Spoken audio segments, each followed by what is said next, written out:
नमस्कार दोस्तों, स्वागत है आपका इस YouTube channel Sarvan GS classes में। आज हम लोग नए टॉपिक को लेकर के आए हैं। पिछले क्लास में हम लोग पढ़े थे ब्रह्मांड की उत्पत्ति। ब्रह्मांड की उत्पत्ति के बाद हम लोग आकाश गंगा के बारे में पढ़े थे। आज हम लोग पढ़ेंगे आकाश गंगा के अंतर्गत सूर्य के बारे में, यानी तारों के बारे में कि तारे का जन्म कैसे हुआ, तारे की मृत्यु के बारे में चर्चा करेंगे। आज हम लोग पूरा चर्चा करेंगे। देखिए, एकदम कॉन्सेप्ट से समझना है, मेरा कॉन्सेप्ट से तैयारी चलेगा आपका, और प्रतिदिन नोट्स बनाइए। देखिए, सबसे पहले हम लोग पढ़े थे कि मान लीजिए ये ब्रह्मांड है। देखिए एक बार मतलब रिवीजन, ये मान लीजिए ब्रह्मांड के अंतर्गत क्या है, गैलेक्सी है, बहुत सारे गैलेक्सी है, 3 प्रकार का गैलेक्सी है। आपको ये सब चर्चा कर दिए हैं, बहुत सारा। यानी कि ब्रह्मांड के अंदर तो हम लोग सबसे पहले पढ़े ब्रह्मांड का जन्म, उसके बाद ब्रह्मांड कितना बड़ा है, इन सब चीजों के बारे में चर्चा किए थे। कुछ मतलब कि भूगोलवेताओं का, साइंटिस्ट का मानना है कि ब्रह्मांड का व्यास 2,00,000 2.5 लाख प्रकाश वर्ष मतलब है, 2.5 लाख किलोमीटर प्रकाश वर्ष। ठीक है, जैसे हम आपको अपना गैलेक्सी के बारे में बोले थे ना, 100 मतलब कि लाख प्रकाश वर्ष, 100 प्रकाश वर्ष, हाँ 100 लाख प्रकाश वर्ष, उसी तरह से 250, लेकिन ये प्रमाणित नहीं है। ठीक है, वो ऐसे ही मतलब ये तो बहुत बड़ा है ना, इसीलिए। ठीक है, चलिए, तो हम लोग पढ़े थे ब्रह्मांड की उत्पत्ति। ब्रह्मांड के अंतर्गत हम लोग गैलेक्सी के बारे में देखे थे कि गैलेक्सी 3 प्रकार की होती है। गैलेक्सी का जन्म के बारे में, अपना गैलेक्सी के बारे में, अपना बगल वाला गैलेक्सी के बारे में, गैलेक्सी का व्यास क्या होता है, गैलेक्सी की भुजा के बारे में, हम लोग उस गैलेक्सी में कहाँ पे हैं, इन सब चीजों को चर्चा किए थे। अब देखिए, गैलेक्सी के अंतर्गत क्या है, तारे, ये तारे हैं ना। तो आज हम लोग देखेंगे तारे का जन्म, फिर देखेंगे जन्म से लेकर के हम लोग पढ़ते हैं, किसी भी चीज को पढ़ना रहे, पढ़ने का मुख्य तरीका क्या होता है, जन्म से मृत्यु तक। तो जन्म से मृत्यु तक पढ़ेंगे हम लोग तारे का। अब उसी तारे में हम लोग बहुत सारे चीजों को पढ़ेंगे, चंद्रशेखर सीमा क्या है, न्यूट्रॉन तारा क्या है, पल्सर तारा क्या है, तारामंडल, इन सब चीजों के बारे में हम लोग चर्चा करेंगे आज। ठीक है, एक सेकेंड दोस्तों।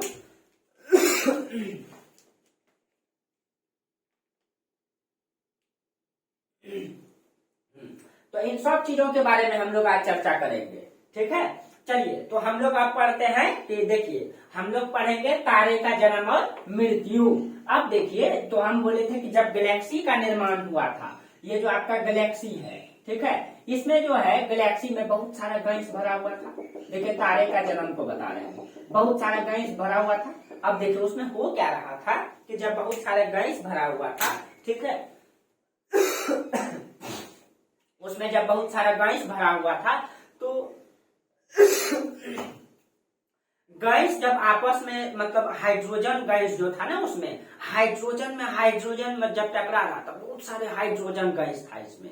ठीक है, तो हाइड्रोजन में हाइड्रोजन जब टकरा रहा था, वो हीलियम में परिवर्तित हो रहा था। हो क्या रहा था, इस गैलेक्सी के अंतर्गत जो है, जो गैस भरा हुआ था, उसमें जो आपका हाइड्रोजन गैस था, हाइड्रोजन में हाइड्रोजन टकराने से, जब हाइड्रोजन प्लस हाइड्रोजन टकराता था, ठीक है, तो हाइड्रोजन और हाइड्रोजन से निर्माण होता था हीलियम का। ठीक है, यानी कि 4 हाइड्रोजन मिलकर हीलियम का निर्माण करता है। वो सब आप लोगों का फिजिक्स का बात है, ठीक है, बॉन्डिंग में ही सब पढ़ाया जाता है। ठीक है, लेकिन यहाँ समझिए, यहाँ आपको जो मतलब व्यवहारिक चीजें समझा रहे हैं कि जब हाइड्रोजन में हाइड्रोजन टकराता है, जैसे हम लोग क्या करते हैं, घर्षण, पत्थर में पत्थर को टकराइए, क्या निकलता है, आग। उसी तरीके से जब हाइड्रोजन में हाइड्रोजन टकराता है, ठीक है, तो उससे जो ऊर्जा निकलता है, वो हीलियम में परिवर्तित होने लगता है। और हीलियम में जब परिवर्तित होता है, तो उससे क्या निकलता है, उससे ऊर्जा रिलीज होता है, एनर्जी निकलता है, आग निकलता है, आग निकलता है। तो वही जब हीलियम, जब हाइड्रोजन में हाइड्रोजन टकरा करके जब हीलियम बनता है, तो उससे ऊर्जा निकलता है। वही ऊर्जा जो है, यानी कि वही ऊर्जा का जो है यहाँ पे निर्माण, वो सब गैस के बादलों से जो है, वही गैस के बादल से यानी धुआं से जो है, वहां पे इसका जो है मतलब कि वो क्या कहते हैं, एकत्रित होने लगा, और इसमें बहुत सारे तारे का इसी तरह जन्म हुआ। इसी तरीके से इसमें बहुत सारे तारे का जन्म हुआ, हाइड्रोजन और हाइड्रोजन के समूह से। और हर जगह पे, ठीक है, एक जगह पे संलयन होकर के हाइड्रोजन और हाइड्रोजन में हीलियम में परिवर्तित हुआ, और हीलियम में परिवर्तित होने से ऊर्जा यानी रोशनी, प्रकाश निकलने लगा, और इसी ऊर्जा से बन गया हमारा क्या, सूर्य। इसी से बन गया सूर्य। यानी हाइड्रोजन और हाइड्रोजन के टकराने से हीलियम मतलब कि में परिवर्तित होता है, और हीलियम में जब परिवर्तित होता है तो उसमें आग निकलता है, ऊर्जा भी मुक्त होता है, वो चमकने लगता है, और उसी से हमारा सूर्य का निर्माण हुआ है। इस तरीके से सूर्य का जन्म हुआ है। ठीक है, तो माना जाता है कि देखिए, आपको पता थे कि जो ब्रह्मांड की उत्पत्ति है, जो आपको विस्फोट के बारे में बताए थे, ब्रह्मांड की उत्पत्ति आज से लगभग कितना बताए थे, 13.7 या 15 अरब वर्ष पहले बताए थे, 15 अरब वर्ष पहले। और इसके 10 अरब वर्ष बाद 10 पॉइंट कहीं कहीं 5 रहता है, ठीक है, कहीं कहीं पे 10.4 या 10 अरब साल बाद। अब देखिए, इसका 10 अरब साल बाद, ध्यान दीजिएगा, हम यहाँ समझा रहे, हम लोग 2022 में हैं, तो इससे 15 अरब वर्ष पहले मान लीजिए ब्रह्मांड की उत्पत्ति हुआ। कितना अरब वर्ष पहले? 15 अरब वर्ष पहले।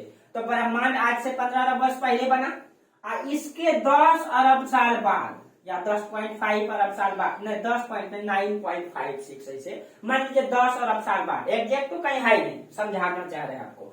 इसके 10 अरब साल बाद, यानी कि यहाँ से कितना दिन जाएंगे हम लोग, इधर से 10 हो गया, इधर 5 बचा, समथिंग में 5 बचा, ठीक है, वही 10.4। तो कहा जाता है कि 4.6 अरब हमारा जो सूर्य का जो आयु है, ठीक है, यानी हमारा सूर्य का यहाँ बना, आज से लगभग 4.6 अरब वर्ष पहले हमारा सूर्य का निर्माण हुआ था। इसी तरीके से सूर्य अपना आया था इस पृथ्वी पर, सॉरी इस गैलेक्सी पर, ठीक है, पृथ्वी पर नहीं, पृथ्वी तो सिर्फ सूर्य के अंतर्गत है, ठीक है, बोलने में मिस्टेक हो गया, यानी इस गैलेक्सी पर आया था। ठीक है, अब देखिए, ये सूर्य जो है बहुत बड़ा है। कितना बड़ा? हमारा जो पृथ्वी है, आप जो ये मतलब ये तो आपका दिखाने के लिए है, मतलब ऐसा है, हमारा पृथ्वी जो है बहुत बड़ा है। पृथ्वी का व्यास है 12,756 किलोमीटर, तो बहुत बड़ा है पृथ्वी। आप लोग समझ ही पा रहे होंगे, आप लोग जहाँ रहते हैं जिस शहर में, वहां सही से नहीं घूमे होंगे। इंडिया का बात छोड़ दीजिए, और इंडिया जैसा इसमें बहुत सारा कंट्री है, महासागर है, यानी बहुत बड़ा है पृथ्वी। अब हमारा इस पृथ्वी से ये जो सूर्य है ना, 109 या 110 गुना बड़ा हम लिख देते हैं, ठीक है, 109 कहीं कहीं आता है, 110 गुना बड़ा, यानी कि 110 गुना बड़ा है हमारा ये सूर्य। इतना बड़ा गोला है ये, हमारा पृथ्वी से 110 गुना बड़ा। सोचिए, 110 गुना बड़ा है। कितना बड़ा है पृथ्वी, यानी सूर्य बहुत बड़ा है। इतना बड़ा मतलब इसके पास तो गुरुत्वाकर्षण भी बहुत ज्यादा था जब इसका निर्माण हुआ। इसी तरह से ये ऊर्जा से जब इसका निर्माण हुआ, ठीक है, तो इसमें जो है कि इसमें सबसे अधिक क्या रहेगा, इसमें जो है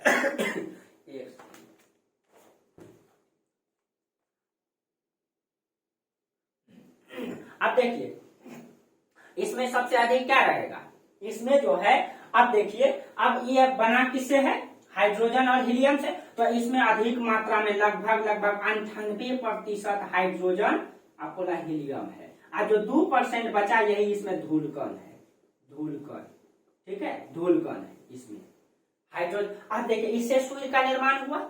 जब ये सूर्य बना के बहुत बड़ा गोला था, अब देखिए इसके पास गुरुत्वाकर्षण है, ग्रेविटी है। अब इसके कारण से क्या हो गया, इसके आसपास मान लीजिए ये गोला है, ये बहुत बड़ा गोला है, और इसके आसपास जो छोटा छोटा गोला सब घूम रहा था, इसके पास गुरुत्वाकर्षण शक्ति है, चुंबक शक्ति है एक प्रकार से, उस सब को खींच लिया अपने पास, आज जो है खींच करके अपने चारों तरफ इसको घुमाने लगा। वो गोला इससे बाहर ही नहीं गया।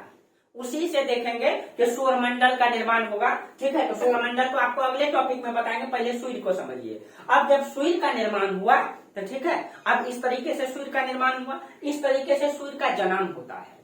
मृत्यु के बारे में चर्चा करेंगे। अब देखिए, यही सूर्य क्या होता है, हीलियम, यानी कि आप ही जो है, आप अभी मतलब मैं ही अभी जवान हूँ, आवाज से बोल देता हूँ, लेकिन धीरे धीरे मेरा उम्र बढ़ते जाएगा ना, तो आवाज में भी कमी आएगी धीरे धीरे, ठीक है। उसी तरीके से हर चीजों में, ठीक है, क्या आप अभी जो जितना अभी मेरा उम्र जो भी है, ठीक है, उस उम्र में हम जितना कर रहे हैं युवावस्था में, उतना क्या 40 साल में कर पाएंगे? नहीं कर पाएंगे। जो हम 40 साल में कर पाएंगे उतना काय हम 60 साल में कर पाएंगे? नहीं कर पाएंगे, स्वाभाविक है। उसी तरीके से जो दुनिया में जितना भी चीज आया है उन सब की मृत्यु तय है, ठीक है। चाहे इस ब्रह्मांड में कोई भी कण है, उन सब चीजों का एक न एक दिन मृत्यु होता है। तो ये सूर्य की भी मृत्यु होता है। कैसे? अब देखिए, ये जो हाइड्रोजन हीलियम में परिवर्तित होता है, ऊर्जा भी मुक्त होता है, तो सूर्य बन गया। लेकिन यही मतलब ये प्रक्रिया लंबे समय तक चलते रहता है। हाइड्रोजन हीलियम में चलते रहता है। आपको वीडियो दिखाएंगे इसका, चलते रहता है ये प्रक्रिया, और उसी से ऊर्जा निकलते रहता है, आग निकलते रहता है सूर्य से। ठीक है, सूर्य का तापमान जो होता है मिलियन में होता है, 15 मिलियन डिग्री सेल्सियस। सोचिए, इन सब चीजों का चर्चा करेंगे आगे सूर्य की संरचना में। ठीक है, अभी धैर्य रखिए, सब चीज बताएंगे अच्छा से। ठीक है, अब देखिए हीलियम में जब परिवर्तन, यही हीलियम की प्रक्रिया जब उसमें चलती रहता है सूर्य में, तो वो ठोस में बदल जाता है। ठोस का मतलब बोले तो कार्बन में बदल जाता है। ठीक है, ये ठोस का मतलब हो गया कि आप ये कार्बन में बदल जाता है। कार्बन का मतलब क्या हो गया आपका लोहा। ठीक है, लोहा में बदल जाता है। अब देखिए, यानी हाइड्रोजन हीलियम में परिवर्तित होता है, ऊर्जा में मुक्त होता है, मतलब रिलीज होता है एनर्जी। लेकिन यही हीलियम कार्य करते करते धीरे धीरे ठोस होने लगता है। जब ठोस होने लगता है वो कार्बन में बदल जाता है, कार्बन यानी लोहा में। तब अब वो जब ठोस होने लगेगा तो ऊर्जा देगा? नहीं देगा। जब वही ठोस में होने लगता है तब उसमें एक बार जो है, जब बीच वाला भाग उसका ठोस में बदल जाता है, आंतरिक भाग, तो ऊपर वाला भाग विस्फोट कर जाता है, तो उसका मृत्यु हो जाता है। ठीक है, यानी यही कार्बन के बाद जो है उसका क्या हो जाता है, मृत्यु हो जाता है। ठोस के बाद वो विस्फोट करता है, जिसको हम लोग कहते हैं सुपरनोवा विस्फोट। इसके बाद वो क्या करता है, विस्फोट करता है। अभी इसके बारे में बताते हैं। यही विस्फोट को हम लोग कहते हैं सुपरनोवा विस्फोट। नीचे आप लोग लिख लीजिएगा, सुपरनोवा विस्फोट कहा जाता है। और जब सुपरनोवा विस्फोट होता है ना, तो क्या हो जाता है, इससे दो चीजों का निर्माण होता है। देखिए, सुपरनोवा विस्फोट के नीचे लिखिएगा आप लोग, सुपरनोवा विस्फोट यानी कि अब जो वो सूर्य था, जो ऊर्जा दे रहा था, जो आग दे रहा था, वो आग विस्फोट कर जाएगा। कैसे करेगा, इन सब चीजों को आगे समझाएंगे। थोड़ा समझा, मान लीजिए इतना बड़ा सूर्य है, ये आग रोशनी दे रहा है, आग इससे निकलते रहता है, इसीलिए वो चमकता है। वहां वो जो वो पूरा का पूरा आग है। ठीक है, उसका वीडियो दिखाएंगे। इसका बीचे वाला भाग ठोस हो जाता है, ये जम गया। जब जम जाएगा बीच वाला हिस्सा, तो ये बाहरी भाग क्या हो जाएगा, मतलब छिटक जाएगा, क्योंकि वो दलदल टाइप का आग है। अब बीच वाला ठोस हो गया, बाहर वाला निकल जाएगा। तब जब निकल, यही जब बीच वाला ठोस हो जाएगा, ठीक है, बीच वाला ठोस हो जाएगा, बाहर निकल जाएगा, तो उसमें एक विस्फोट होगा अचानक, उसी को कहते हैं सुपरनोवा विस्फोट। और जब विस्फोट होगा तो ये जो आग सब है वो छिटक के बाहर चल जाएगा, उसी को हम कहते हैं न्यूट्रॉन तारा। देखिए यहाँ पे हम लिखे हैं ना, न्यूट्रॉन तारा, उसी को। तो ये सुपरनोवा विस्फोट के बाद क्या बनता है, न्यूट्रॉन तारा। ठीक है, न्यूट्रॉन तारा बनता है, जो छोटा छोटा तारा सब बच गया, न्यूट्रॉन तारा। उसके बाद दूसरा ब्लैक होल। आप लोग कह रहे होंगे वहां चंद्रशेखर सीमा लिखे हैं, वो क्या होता है। अब देखिए, चंद्रशेखर सीमा क्या होता है, भारत का वैज्ञानिक है चंद्रशेखर। ठीक है, उनको नोबेल प्राइज भी दिया गया इन सब में। चंद्रशेखर सीमा क्या होता है कि देखिए, जिस परिस्थिति में सूर्य ऊर्जा दे रहा होता है, ऊर्जा दे रहा होता है, उसका जो द्रव्यमान होता है सूर्य का, उस समय होता है 1.44। ये सूर्य का द्रव्यमान है। इसको किसने खोजा, चंद्रशेखर ने, एस चंद्रशेखर ऐसे कुछ नाम है उनका पूरा नाम। ठीक है, चंद्रशेखर ने, वो भारत मूल के हैं, वो उनको नोबेल प्राइज भी दिया गया है। ठीक है, तो नोट्स में सब लिखा हुआ है आपका। तो देखिए, ये सूर्य का द्रव्यमान है इतना। अब अगर आप सोचिए, सूर्य को ऊर्जा मतलब एनर्जी रिलीज करने के लिए इतना चाहिए, इतना चाहिए। अगर 1.44 से कम होगा, 1.44 से कम होगा, तो कम होगा तो ऊर्जा निकलेगा, उसका नहीं निकलेगा। अब देखिए, मतलब कहने का मतलब है कि मान लीजिए सूर्य जो हाइड्रोजन हीलियम में परिवर्तित होता है, ऊर्जा रिलीज होता है। ऊर्जा किस अवस्था में रिलीज होता है, उसका द्रव्यमान 1.44 होता है, उसी को चंद्रशेखर सीमा कहते हैं।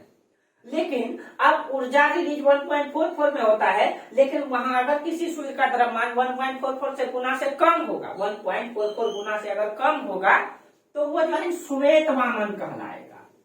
श्वेत वामन, श्वेत वामन का मतलब क्या होता है, वो एनर्जी नहीं देगा, एनर्जी नहीं देगा। लेकिन 1.44 से अगर अधिक हो जाएगा, अधिक हो जाएगा, तो वही कहलाएगा काला वामन। क्यों कहलाएगा, क्योंकि वो विस्फोट कर जाएगा, वो अंदरूनी भाग उसका ठोस हो जाएगा। तो 1.44 से अगर कम रहे तो श्वेत वामन यानी कि सूर्य चमकवे नहीं करेगा। अधिक रहे तो विस्फोट कर जाएगा, न्यूट्रॉन तारा बन जाएगा। समझ में आया आपको। ठीक है, आएगा, धीरे धीरे आएगा। ठीक है, जहां नहीं आए कमेंट कीजिए, उसमें भी दिक्कत हो टेलीग्राम में मैसेज कीजिए। ठीक है, फिर आपको कहीं दिक्कत। अब देखिए, यही है आपका चंद्रशेखर सीमा। अब आप कहेंगे पल्सर तारा ये सब कुछ लिखे हैं, इन सब चीजों के बारे में चर्चा करेंगे, समझिएगा पहले इसको। यहाँ आप लोग समझे। अब देखिए जो आपका कृष्ण छिद्र के बारे में लिखे हैं क्या, नहीं लिखे, जिसको हम लोग कहते हैं कृष्ण छिद्र मतलब ब्लैक होल। ये कोई बड़का हॉल नहीं है, ठीक है, हॉल नहीं है। होता क्या है ब्लैक होल, अब थोड़ा सा ब्लैक होल को चर्चा कर देते हैं, ठीक है, फिर हम लोग ये पल्सर तारा क्या है, तारामंडल क्या है, इन सब चीजों का चर्चा करेंगे। यानी आज तो हम लोग देखें, हाँ पहले इसको समझ लीजिए तारों का प्रकार को, ठीक है। अब देखिए आप लोग तारे का जन्म समझ लिए, मृत्यु समझ लिए, यहाँ पे तारे की सुपरनोवा विस्फोट हुआ, मृत्यु हो गया। अब देखिए यहाँ पे थोड़ा सा समझिएगा आप लोग, हर चीजों का मृत्यु होता है, हर लोग जवान होता है, ठीक है, और हर लोग बूढ़ा होते हैं, उसी तरह से तारा है हमारा। अब देखिए जिस समय सूर्य का मतलब निर्माण हो रहा होता है, युवावस्था में होता है, ठीक है, यानी कि मतलब तारे का जो है, तारों का प्रकार इसको आप कह सकते हैं, तारों का प्रकार, ठीक है। अब देखिए ये 3 प्रकार का होगा, क्या होगा, कैसे होगा 3 प्रकार का, अब इसको समझाते हैं। आयु के अनुसार में बांटा गया है। अब देखिए इसका होता है युवावस्था, इसका होता है युवावस्था, दूसरा होता है पौधावस्था, और तीसरा होता है आपका वृद्धावस्था, ठीक है, 3 अवस्था में होता है। देखिए जब सूर्य युवावस्था में होगा यानी खूब एनर्जी रिलीज करता है वो, ठीक है, यानी कभी नया नया जवान है, जोश है, उसके पास ताकत है, ठीक है, तो खूब ऊर्जा देता है वो। अब देखिएगा आप कभी स्टोव जलाए यानी मतलब गैस जलाते होंगे, देखिएगा जब आप गैस जलाएंगे ना, जब आप गैस जलाएंगे तो उसका नीचे में देखिएगा जहां पे ज्यादा गैस मिलता है उसको वो नीला दिखाई देगा, यानी आग उसको ज्यादा आग जब रहेगा नीला में बदल जाएगा, वो नीला टाइप का दिखा। तो जो युवावस्था में तारा होता है ना, ये होता है आपका नीला दिखाई देता है, ये दूसरा ये जो इसका कलर कैसा होता है, ये नीला होता है, ठीक है। अब देखिए जब पौधावस्था में होता है, जब वो पौधावस्था में होता है तब वो कैसा हो जाता है, वो पीला टाइप का दिखाई देगा, देखिए आग का बीच वाला उसका पीला दिखाई देगा। अब देखिए कभी कभी आप मोमबत्ती जला करके बुझाइए, मोमबत्ती को ही देख लीजिएगा, उसका नीचे में एकदम नीला टाइप का दिखाई देगा मोमबत्ती में, और बीच में आग जो पीला टाइप का दिखाई देता है। लेकिन जब आप कभी बुझाते होंगे तो देखिएगा भभकता होगा, वो भभकता होगा।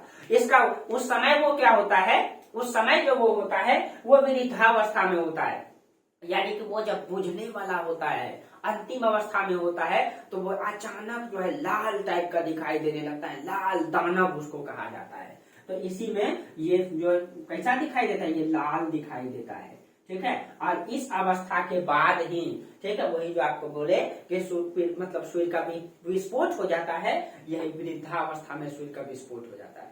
तो ये पूछेगा तारों का कितने प्रकार, 3, या रंग भी पूछ सकता है 3। युवा अवस्था में कैसा दिखाई देगा, एकदम नीला टाइप का, यानी अभी आग उसको ज्यादा मिल रहा है। और पौधावस्था में कैसा दिखाई देगा, पौधावस्था में पीला टाइप का। और जब बुझने वाला रहेगा एकदम लाल दिखाई देगा। हमारा सूर्य भी देखिएगा, जिस दिन हमारा सूर्य का विस्फोट होने वाला रहेगा, खत्म होने, हमारा जो सूर्य है ना वो वृद्धावस्था में है, ठीक है। कईयों जा सकते हैं हम लोग, कईयों सूर्य खत्म हो जाएगा, ठीक है, लेकिन हड़बड़ाना नहीं है, इतना जल्दी नहीं जाएगा। वो आपको आदम जिएगा 50 लाख साल जिएगा, ठीक है। तो ये सब चीजों का भी समझाएंगे, इन सब चीजों को, ठीक है। तो देखिए हमारा सूर्य भी जब विस्फोट करने वाला है ना, वो पूरा लाल हो जाएगा, लाल दिखाई देगा, उसके बाद अचानक विस्फोट कर जाएगा सूर्य, उसके बाद सब खत्म, ठीक है। तो ऐसे हो जाएगा यानी जब वृद्धावस्था में सूर्य। और इसी तरह अब देखिए, अब ये जो मान लीजिए ये आकाश गंगा है, इस आकाश गंगा में हाँ जब वो लाल अवस्था में जब मरता है ना, क्या होता है, मतलब मान लीजिए मर गया, तो ये क्या होता है, मान लीजिए ये सूर्य है, ये आपका सूर्य है, ठीक है। तो इसका सूर्य का ना 6 भाग होता है, जो आपको अगले क्लास में बताएंगे। इसमें जो बीच वाला 3 भाग होता है ना, ये ठोस हो जाता है, ये जम जाता है, ठीक है। कब, वृद्धावस्था में। एनर्जी रिलीज करने को उसके पास ताकते नहीं होता है, कैसे बूढ़ा आदमी हो जाता है, झुक जाता है, उसके पास ताकते नहीं है, कब वो सीधा होकर चलता है, उतना ताकत ही नहीं, उसका शरीर में एनर्जी नहीं। उसी तरीके से बीच वाला इसका ताकत खत्म हो जाता है, बीच वाला भाग जम जाता है। जब जम जाता है इसका गुरुत्वाकर्षण इतना ज्यादा हो जाता है, इतना ज्यादा हो जाता है, बीच वाला भाग एक तो ऐसे ही इसका गुरुत्वाकर्षण बहुत ज्यादा है, यानी ये जो है मतलब उसका मतलब गुरुत्वाकर्षण इतना ज्यादा हो जाता है कि उसका एक चम्मच अगर वो आग उठाएंगे वो माउंट एवरेस्ट जो पहाड़ है ना उतना बराबर हो जाता है, उतना उसका मतलब कि वजन के बराबर हो जाता है, इतना गुरुत्वाकर्षण होता है उसका। सूर्य का गुरुत्वाकर्षण तो आप समझ सकते हैं, सूर्य के पास इतना गुरुत्वाकर्षण है कि हम अपना जो पृथ्वी है, पृथ्वी जैसा जैसा 8-9 को ग्रह को खींच करके चक्कर लगा रहा है, प्लस में सब का उपग्रह है। सोचिए लगभग अभी तक में 204 उपग्रह था, अभी समथिंग में 215-20 हो चुका है, उपग्रह खोजा जा चुका है। सोचिए यानी इतना बड़ा बड़ा गोला सूर्य का चारों तरफ इतना बड़ा बड़ा चक्कर काट रहा है, उतना पावर है सूर्य के पास। सोचिए कितना पावर। अब वो पावर अगर एक जगह एकत्रित हो जाए, यानी मान लीजिए 10 आदमी है, 10 आदमी अलग अलग पावर लगा रहा है, यानी एगो उठा रहा है गया 10 आदमी, एगो ट्रांसफार्मर उठाना है गया, एगो उठवेन कर रहा है, दूसरा गया उठवेन कर रहा है, तीसरा गया उठवेन कर रहा है, अब 10 एक के बार उठाता है तो उठ जाएगा। उसी तरीके से सूर्य का जो बीच वाला एनर्जी है, पहले तो वो एकदम खुल करके दे रहा है, लेकिन बीच वाला इतना भाग यहाँ से इतना भाग जम करके यहाँ समाहित हो गया, पहले से इसके पास मतलब कि ये डेंसिटी इसका यानी कि गुरुत्वाकर्षण ज्यादा है, और ये वाला भाग जम के ठोस हो जाएगा, इसका गुरुत्वाकर्षण बहुत ज्यादा हो जाएगा। इतना ज्यादा गुरुत्वाकर्षण हो जाता है, कहा जाता है कि इसमें अगर हम लाइट भी मारेंगे ना तो उसको वो अवशोषित कर लेता है, बाहर जाने ही नहीं देता है।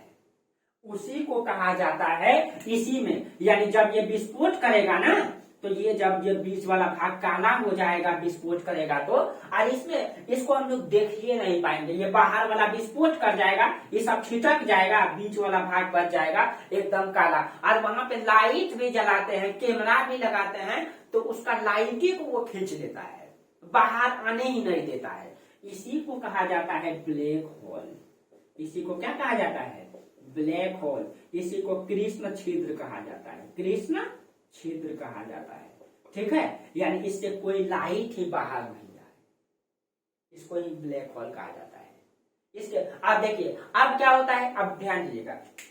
अब इस जो है गैलेक्सी में सब तारा, मतलब ये गैलेक्सी में सब तारा का जन्म तो एक बार नहीं हुआ है, कोई तारा पहले बना होगा, कोई बाद में बना होगा। इस तरह जैसे इस पृथ्वी पर इंसान है, सब अभी हम जन्म लिए, कभी मेरे पिताजी जन्म लिए, कभी दादाजी थे, कभी परदादा थे, यानी कि इंसान तो हमारे उम्र का भी इस पृथ्वी पर ढेरी है। आप जो देख रहे हैं आपके उम्र का भी है, अगर हमारे अभिभावक गण देख रहे हैं उनके भी उम्र के हैं, सबके हैं। तो क्या, लेकिन अचानक नहीं आए हैं, आपका भी कभी जन्म हुआ, मेरा कभी जन्म हुआ, कभी हमसे नीचे हुआ। तो देखिए सब प्रकार के लोग हैं, उसी प्रकार से इसमें भी है। हम जैसे हम लोगों का है, हम लोगों में देखिएगा समाज में कुछ दूरे होते हैं, मृत्यु होता है, फिर मतलब हम लोग इस तरह सबका बारी एक दिन आएगा। उसी तरीके से यहाँ पे है, ये जो सौरमंडल है ना, ये जो तारों का ये समाज है, उसमें भी कोई बच्चा है, कोई अभी जन्म ले रहा है, कोई मर रहा है, ऐसे होते रहता है।